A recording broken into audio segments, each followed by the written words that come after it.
Hello my lovely friends, I hope आप सभी बहुत अच्छे होंगे। मैं भी बहुत अच्छी हूँ। तो आज जो टॉपिक है वो बेसिकली बहुत इंटरेस्टिंग होने वाला है उन लोगों के लिए जो कि शादी.com यानी अपने रिश्ते के लिए किसी ऐसी वेबसाइट पर हैं अभी भी, जो कि आपको परफेक्ट लड़के या लड़के से मिलाती है।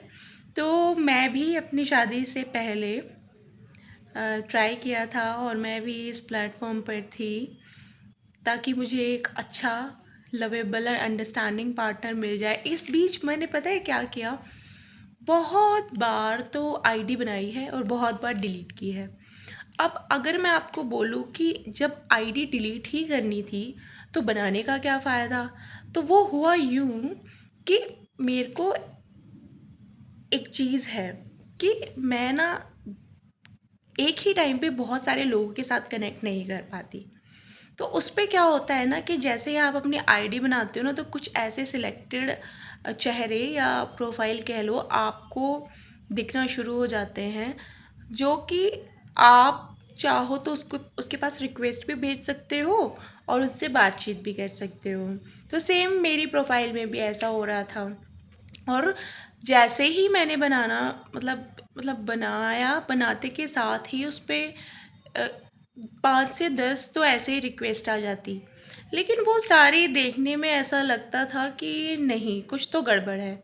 लाइक मतलब इतनी बड़ी एज हो गई है, इसके बिहाफ पे हम कुछ लोगों को जज कर पाते हैं। लाइक राइट, अगर उसके बायो में कुछ अ, उल्टा सीधा लिखा हुआ है या फिर डीपी नहीं है या फिर कुछ ऐसी जिसको देख के एकदम से आपके माइंड में इंट्यूशन होंगे ये तो पक्का फेक है, तो ऐसा कुछ होता है। लेकिन कुछ लोग ऐसे होते हैं ना, वो झूठ भी इतनी चालाकी से बोलते हैं ना और अपने आप को ऐसा शो करते हैं कि आपको लगेगा ही नहीं कि इस बंदे का ये फेस या ये साइड है ही नहीं, जबकि वो आपको वो दिखाता है जो वो फेक होता है। उसकी ओरिजिनल साइड वो आपको दिखने ही नहीं देगा। तो उस ओरिजिनल साइड को देखने के लिए ना आपको और आपको बहुत सतर्क और आपकी नज़रों को पारखी होना बहुत ज़रूरी है। तो कुछ लोग तो निहायत ही टाइम पास करने वाले वहाँ पे बैठे होते हैं, आपको झूठ झूठ बोलेंगे, आपको अपना बायो तक गलत बताएंगे, अपनी फैमिली की डिटेल्स गलत देंगे, आपको दिखाएंगे कि वो ऐसे ऐसे ऐसे ऐसे हैं, लेकिन असल में वो ऐसे ऐसे में से कैसे भी नहीं होते हैं। ठीक है।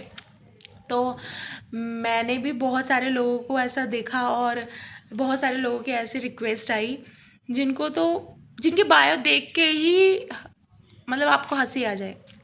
कुछ हो के ऐसे होते थे और कुछ ऐसे रैंडम मैसेज करते थे ना, तो बहुत अजीब लगता था। तो ऐसी सिचुएशन में और ऐसी स्थिति में अपने लिए परफेक्ट पार्टनर ढूंढना उस टाइम पे, जब आपके साथ ये सारा सीन चल रहा हो और आपको अब तो मतलब आप उस लेवल पे है, आप उस टाइम पे आ गए हो कि नहीं बस अब तो चाहिए पार्टनर हमें। तो उस टाइम पे ना बहुत फ्रस्ट्रेशन होती है ऐसे ऐसे लोगों को डील करने में।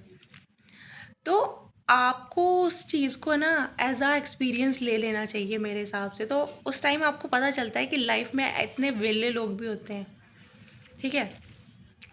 कुछ लोग ऐसे होंगे ना, उनको कोई सीरियस कमिटमेंट चाहिए होगा, ना कोई रिलेशनशिप, ना कोई मैरिज, वो सिर्फ उस प्लेटफॉर्म पे टाइम पास करने के लिए बैठे हुए हैं, दिलों को तोड़ने के लिए बैठे हुए हैं। क्योंकि कुछ लड़के या लड़की बहुत सीरियस हो जाते हैं इन जैसे लोगों के जाल में फंसकर, और फिर बाद में उन्हें पछताना पड़ता है।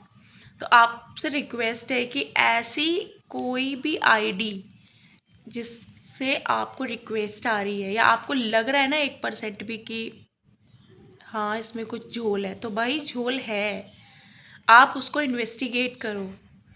क्योंकि ये पूरी ज़िंदगी का सवाल होता है, सिर्फ एक डिसीजन आपकी पूरी लाइफ बदल सकता है। तो कुछ ऐसा एक्सपीरियंस रहा है और इसके बिहाफ पे भी बहुत सारी चीज़ें ऐसी हुई जिससे मैंने सीख ली। क्योंकि मेरी एक फ्रेंड होती थी उस टाइम पे जो मुझे समझाते थे, अब उनकी भी मैरिज हो गई है। वो मुझे बोलते थे कि जब तक आप बात नहीं करोगे तब तक आपको पता नहीं चलेगा कि लोगों के दिल में क्या है। जब तक आप किसी से बातचीत ही नहीं करोगे, किसी से आप फ्रेंडली उस फ्रेंड जोन पे आके मिलोगे ही नहीं, तब तक आप अपने लाइफ पार्टनर को भी नहीं ढूंढ पाओगे। क्या पता आपके लाइफ पार्टनर आपके इर्द गिर्द हैं, सिर्फ इस वजह से कि आप बात करना, प्रेशर फील करना समझते हैं, आप बात नहीं करोगे तो वो उसमें डिले होती ही रहेगी। तो मेरे सीन में भी कुछ ऐसा ही था। ऐसा नहीं है कि वो मेरी फ्रेंड नहीं है, अभी भी वो मेरी बहुत अच्छी फ्रेंड है, लेकिन उस टाइम पे उन्होंने मुझे बहुत समझाया था इस वे में। मैं उनको अक्सर बोलती थी, वो मुझसे उम्र में बड़ी है, तो वो मुझे बोलती थी कि जब तक आप एक्सप्लोर नहीं करोगे, जब तक आप देखोगे ही नहीं, तब तक ना तो आपको ये पता चलेगा कौन रियल है और कौन रील, ना ही आप अपने लिए एक सही लाइफ पार्टनर ढूंढ पाओगे। तो उसके लिए कन्वर्सेशन बहुत ज़रूरी है, ठीक है। तो अगर आपको ऐसा कोई दिख रहा है आपके प्रोफाइल में जो कि आपको लगता है कि हाँ ये पार्टनर सुटेबल है, तो टॉक करो, उससे बात करो, कन्वर्सेशन स्टार्ट करो, उनसे मिलो, एज अ फ्रेंड ही मिलो। क्योंकि उस टाइम फेज में क्या होगा, आप एक दूसरे को समझोगे और आपको समझ आएगा। वो जो भीड़ लगी होती है ना, उस भीड़ में से एक बंदा या तो कम हो जाएगा, या तो फिर आप उसको उस लाइन में रखोगे जहाँ आपको लगेगा कि हाँ ये मेरा पार्टनर बनने के लायक है। तो conversation is the key. I hope आपको अच्छी लगी मेरी वीडियो, और इससे रिलेटेड बहुत सारे वाक्या हैं मेरे पास, मैं लेकर आऊँगी। तब तक के लिए नमस्कार, बाय।